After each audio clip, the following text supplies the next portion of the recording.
Hi friends, வாங்க கோழிக்கறி ஒன்று சமைப்போம். அடுப்பை பற்ற வச்சு சட்டியை வச்சாச்சு. சட்டி ரெடியானோடனே எண்ணெயை ஊற்றுறோம், கோகோனட் ஆயில், வெஜிடபிளை கட் பண்ணுறோம். ஆனியன் ஸ்லைஸ் பண்ணப்படுது.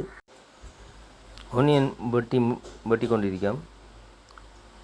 ஆனியனில் நன்றாக ஸ்லைஸ் பண்ணிவிட்டு அப்புறம் தக்காளி, கொச்சிக்காய் எல்லாம் கட் பண்ணி எடுத்துட்டு கறி லீஃபை தூக்கி கொதிச்ச எண்ணெயில் போட்டுட்டு கார்லிக் ஸ்மேஷ் பண்ணி வச்சுருந்தோம், அதையும் தூக்கி உள்ளுக்கு போட்டு 2 துண்டு பட்டை உள்ளுக்கு போட்டுட்டு ஒரு மிக்ஸ் வந்து கொடுப்போம்.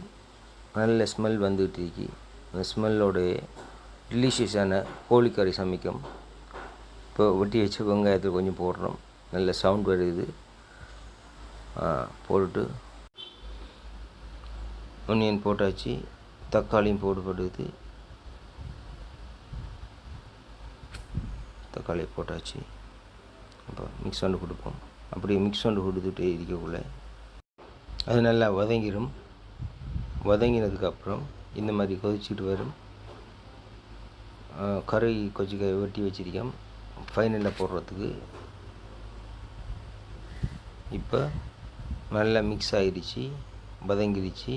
வதங்கினதுக்கப்புறம் பிரட்டி வச்சு இந்த மசாலா போட்டு இந்த சிக்கன் அதுக்குள்ளே கொட்டுறோம்.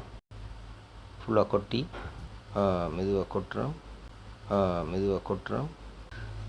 Wow, it's look amazing, right? நல்லா இருக்குது பார்க்கறதுக்கு.